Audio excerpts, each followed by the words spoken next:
Friends, welcome to my channel. Pavitra Bandham episode 8. స్నేహ ఒకచోట కూర్చొని ఆలోచిస్తూ ఉంది. నా వల్ల ఎంత పెద్ద పొరపాటు జరిగిపోయింది. ఆ వీడియో పరిసరాలు చూస్తే అర్థమవుతుంది. అది వైజాగ్ అని. స్వాతి ఆ రోజు ఐ లవ్ యూ అని చెప్పింది వీడియో కోసమా? నేను ఇంకా అతనికే చెప్పిందని చాలా తప్పుగా అనుకున్నాను.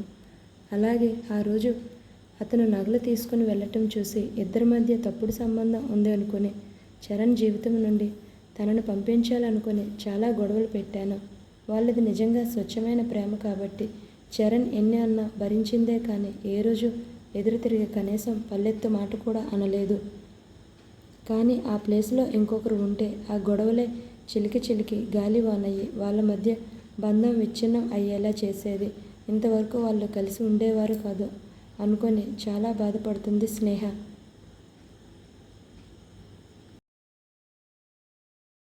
రమేష్ ఆలోచిస్తూ ఉంటాడు. ఇంతకుముందు స్వాతి చరణ్ మాట్లాడుకుంటూ ఉంటే అటుగా వెళ్తున్న రమేష్ చెవిన ఆ మాటలు పడతాయి. Sorry Swathi, I'm really sorry.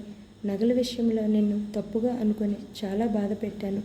పర్వాలేదులే బావా, అయినా అందులో నీ తప్పే ఉంది. అయినా నువ్వు నాకు సారీ చెప్పడం ఏంటి బావా? తప్పు చేసినప్పుడు క్షమాపణ అడగటంలో తప్పు లేదులే స్వాతి. అయినా నువ్వు ఏమంత అంత పెద్ద తప్పు చేసావు? అలా మాట్లాడుతున్నావు. జస్ట్ తిట్టావు అంతే కదా. అయినా నువ్వు నా భర్తవి బావా. నన్ను అనే హక్కు, తిట్టే హక్కు, ఆఖరికి చంపేసే హక్కు కూడా నీకు ఉంది బావా. నేను నీ దాన్ని బావా. నువ్వు నేను వేరు కాదు. మనిద్దరం ఒక్కటే అయినప్పుడు మన మధ్య ఈ క్షమాపణలు ఎందుకు చెప్పు?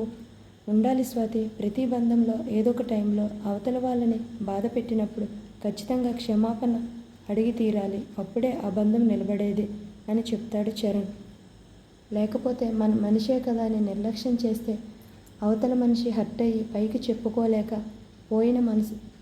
చెప్పుకోలేకపోయినా మనసులో అయినా కృంగిపోతూ ఉంటారు. కనుక నా అనుకునే వ్యక్తులకు అంత మనోవేదన ఇవ్వాల్సిన అవసరం లేదు. జస్ట్ ఒక సారీ చెబితే వాళ్ళ మనసులో ఉన్న స్ట్రెస్ మొత్తం పోతుంది. అయినా నా అనుకునే వాళ్ళ దగ్గర ఇగోకి పోతే ఏమొస్తుంది చెప్పు? అయినా తగ్గితే తప్పేంటి చెప్పు అని చరణ్ వాళ్ళ మాటలు విన్న రమేష్ కూడా ఆలోచనలో పడతాడు. నేనేం చేశానని ఒక్కసారి ఆలోచించుకుంటాడు. నేను చేసిన తప్పును పద్మ ముందు ఒప్పుకొని ఒక సారీ చెబితే తను హ్యాపీగా ఉంటుంది. అయినా చరణ్ చెప్పింది నిజమే. నా అనుకునే వాళ్ళ దగ్గర తగ్గితే తప్పేంటి అనుకుని పద్మకి సారీ చెబుతా అని వెళ్తాడు. ట్యాబ్లెట్లు వేసుకోవడంతో ఆ ప్రభావం వల్ల హాయిగా నిద్రపోతూ ఉంటుంది పద్మ. తను నిద్రపోతూ ఉంటే డిస్టర్బ్ చేయాలనిపించదు రమేష్కి. దాదాపు 3 నెలల తర్వాత తనకి దగ్గరగా కూర్చొని తనను చూస్తూ ఉన్నాడు రమేష్. పద్మ మొహంలోని దిగులు చూస్తూ ఉంటే రమేష్కి చాలా బాధ వేస్తుంది. ఈ బాధ అంతటికీ కారణం నేనే కదా అని తనలో తాను అనుకుంటాడు. ఈ టైంలో నిన్ను చాలా బాగా చూసుకోవాల్సినది, కానీ నేనే నిన్ను కష్టపెట్టాను. ఐఎమ్ సారీ పద్మ అని తన నుదుటి మీద ముద్దు పెడతాడు. అలాగే కొంచెం ఎత్తుగా ఉన్న పద్మ పొట్ట మీద చేయి పెట్టి స్మూత్గా నిమిరి నీకు కూడా సారీరా కన్నా, మిమ్మల్ని చాలా బాధ పెట్టాను అని కడుపులో ఉన్న బిడ్డతో కూడా మాట్లాడుతూ ఉంటాడు. తన పొట్ట మీద ముద్దు కూడా పెడతాడు. అసలు పద్మ ప్రెగ్నెంట్ అని తెలిసిన తర్వాత నుండి పద్మని అంత దగ్గరగా చూడట ఇదే ఫస్ట్ టైం. పద్మ విషయంలో రమేష్ ప్రవర్తన తెలుసుకున్న పద్మ అత్తామామలు రమేష్ని అసలు పద్మ దగ్గరికి రానిచ్చేవారు కాదు. పద్మ వాళ్ళ అత్తయ్య రమేష్కి కాఫీ, టిఫిన్ లాంటివి పనులప్పుడు ఆవిడే చూసుకునేవారు. రమేష్ మదర్ పద్మ దగ్గరే పడుకునేవారు నైట్ పూట. దాంతో అసలు పద్మని అంత దగ్గరగా చూడని రమేష్ ఆమెను అలాగే చూస్తూ ఉండాలనిపిస్తూ ఉంటుంది. పద్మ ముందే తెల్లగా పచ్చని పసుపు కొమ్మల చాలా అందంగా ఉంటుంది. ప్రెగ్నెంట్ కావటం వల్ల వింతైన కాంతి ఆమె మొహంలో కనిపిస్తూ చాలా బాగుంటుంది. తను అలాగే తనను చూస్తూ ఉంటాడు.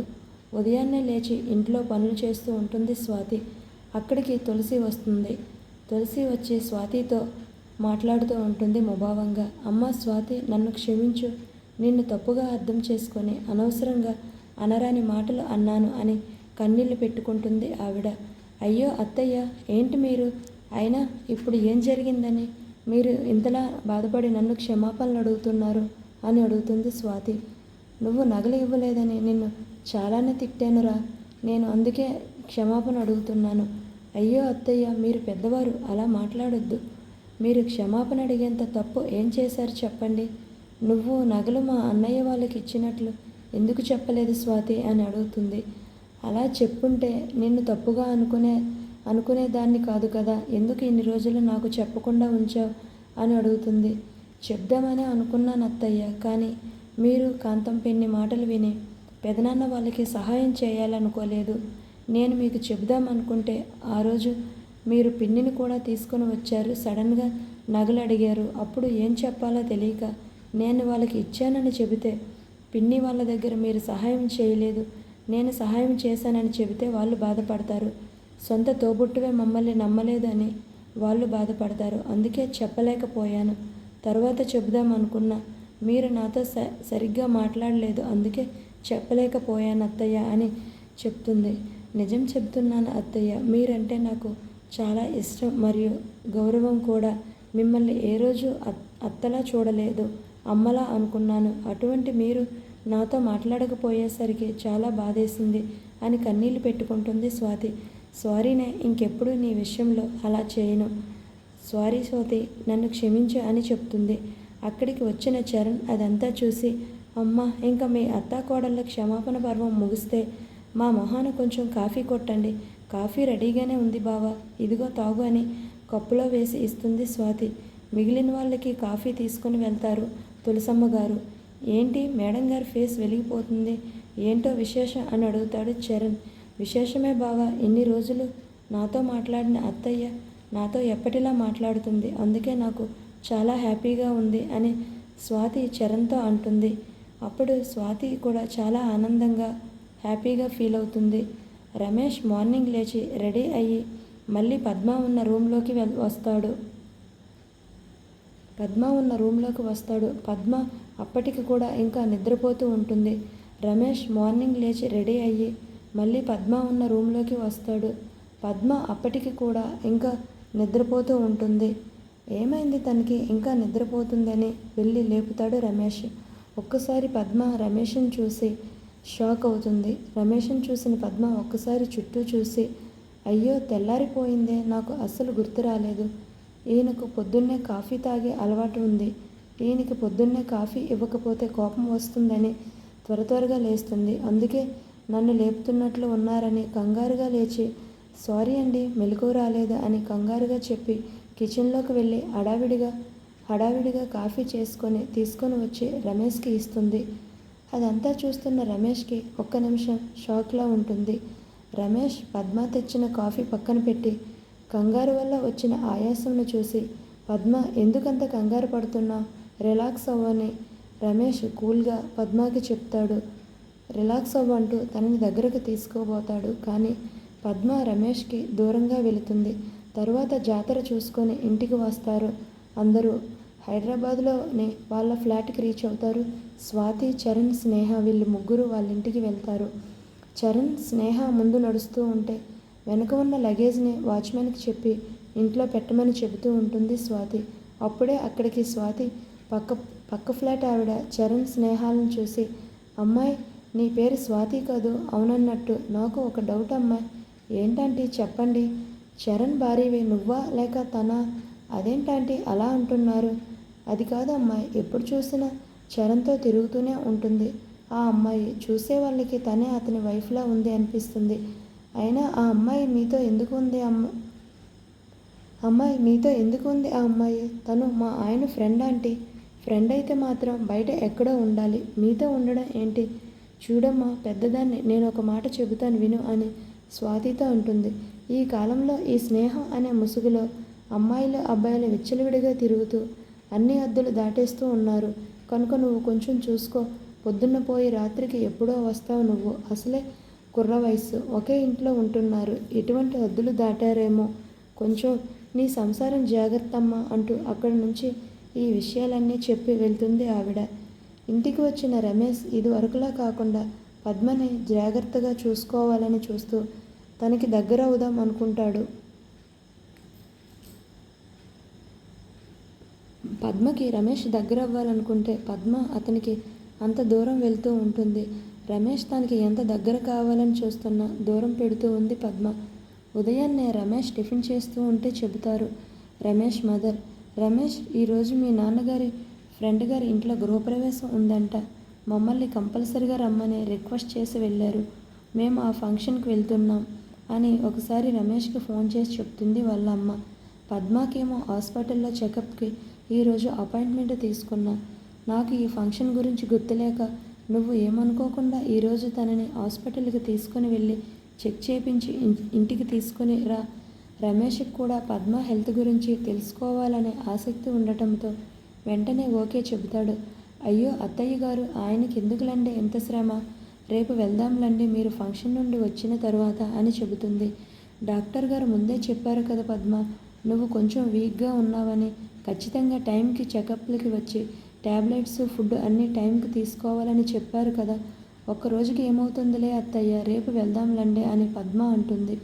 వాడు వస్తానంటున్నాడు కదా అమ్మా, వెళ్ళడానికి నీకేంటి ప్రాబ్లం, వెళ్ళు అని చెప్తుంది. ఇంకా ఆర్గ్యుమెంట్ చేయటం ఇష్టం లేక సరే అని టిఫిన్ తినేసి రెడీ అవ్వడానికి రూమ్లోకి వెళ్తుంది పద్మ. రమేష్ పద్మని తీసుకొని హాస్పిటల్కి వెళ్తాడు. పద్మని చెకప్ చేసి తర్వాత రమేష్తో మాట్లాడతారు డాక్టర్ గారు. చూడండి, మీ భార్య చూడడానికి హెల్దీగానే ఉంది, కానీ తను డిప్రెషన్లో ఉంది అని. అలా ఉండటం మంచిది కాదు. తను ఏ విషయంలో అయితే బాధపడుతూ ఉందో కనుక్కోండి, లేకపోతే మీ మధ్య ఏమైనా గొడవలు ఉంటే క్లియర్ చేసుకోండి అని చెప్తారు డాక్టర్ గారు. లేకపోతే ఆ డిప్రెషన్కి బేబీ ఎదుగుదల మీద పడి బేబీ హెల్దీగా ఉండదు, టేక్ కేర్ అని చెప్తుంది. ఆ రోజు అంతా పద్మను గమనిస్తున్న రమేష్కి కూడా అదే అనిపిస్తుంది. తను సమయానికి గుర్తు చేస్తే ఏదో తిన్నానని కొంచెం తిని ఎప్పుడూ ఏదో ఆలోచిస్తున్నట్లు ఉంటుంది. అది చూసి రమేష్కి బాధగా అనిపిస్తుంది. తన వల్లే పద్మ అలా అయ్యిందని. ఏదైతే అది అయ్యిందో ఈరోజు తనతో మాట్లాడి తన బాధంతా పోగొట్టి సంతోషంగా ఉండేలా చేయాలనుకుంటాడు రమేష్. పద్మ రూమ్లో ఉంటే తన దగ్గరికి వెళ్తాడు రమేష్. రమేష్ రావటం చూసి బయటికి వెళ్ళబోతుంది పద్మ. పద్మని వెళ్ళనివ్వకుండా తన చేయి పట్టుకుంటాడు గట్టిగా. పద్మ, నీతో నాకు మాట్లాడాలని లేదు. అది కాదు పద్మ, ఒక్కసారి నేను చెప్పేది విను. ఏం వినాలని లేదు, ప్లీజ్ నన్ను వదిలేయండి అని కోపంగా చెప్పేసి తన చేతిని విడిపించుకొని వెళ్తుంది. ఏంటి తిను, నేను చేసింది తప్పే. దానికి సారీ చెబుదామనుకుంటే కనీసం నాతో మాట్లాడటం లేదు. నేను ఎంత సాఫ్ట్గా మాట్లాడాలని చూస్తే తను అంత కోపంగా ఉంటుంది. ఏం చేయాలా అని ఆలోచిస్తాడు రమేష్. ఎలా తనతో మాట్లాడేది అని ఆలోచిస్తున్న తనకి ఒక ఆలోచన వస్తుంది. వాళ్ళ అమ్మా నాన్నకు కాల్ చేసి 2 రోజులు మీరు ఇక్కడికి రావద్దు అని చెబుతాడు. ఎందుకురా అంటే మాకు కొంచెం ప్రైవసీ కావాలని చెప్పి ఫోను టక్కన పెట్టేస్తాడు. వాళ్ళ అమ్మకి డౌట్ వస్తుంది. ఏంటండి వీడు ఇలా మాట్లాడుతున్నాడు, ఒకసారి ఒంటరిగా వదిలేసినందుకు ఆ అమ్మాయి చాలా బాధ పెట్టాడు, మళ్ళీ ఒంటరిగా వదలమంటున్నాడు. ఏం చేస్తాడో ఏంటో నాకు కంగారుగా ఉందండి అని చెప్తుంది. నువ్వు ఏం కంగారు పడొద్దు లక్ష్మి, అప్పుడు వాళ్ళిద్దరి మధ్య తెలియని ఒంటరితనం, కానీ ఇప్పుడు ఒకరిని ఒకరు మెచ్యూరిటీతో అర్థం చేసుకుంటారు చూడు అని చెప్తాడు రమేష్ వాళ్ళ డాడీ. మన వాడిలో నువ్వు మార్పు గమనించావో లేదో కానీ నేను గమనించాను లక్ష్మి. నువ్వు భయపడేటట్లు కంగారు పడినట్లు ఏం జరగదులే. మనం వెళ్ళేసరికి వాళ్ళిద్దరూ సంతోషంగా ఉంటారనిపిస్తుంది. అదే కదా మనకి కావాల్సింది. సరేలేండి, ఎన్నన్నా అబ్బాయిలు మీరు ఒకటే కదా. ఆ రోజు ఇద్దరూ భోజనం చేసి పడుకోవటం కోసం రూమ్లోకి వెళ్తుంది పద్మ. రమేష్ కూడా వస్తాడు అదే రూమ్లోకి. ఎప్పుడు రమేష్ అమ్మగారు తన దగ్గర పడుకునేవారు. గత 4 నెలల నుండి మీరేంటి ఇక్కడ? అమ్మ లేదు కదా, అందుకే నీకు తోడుగా పడుకుందామని వచ్చాను.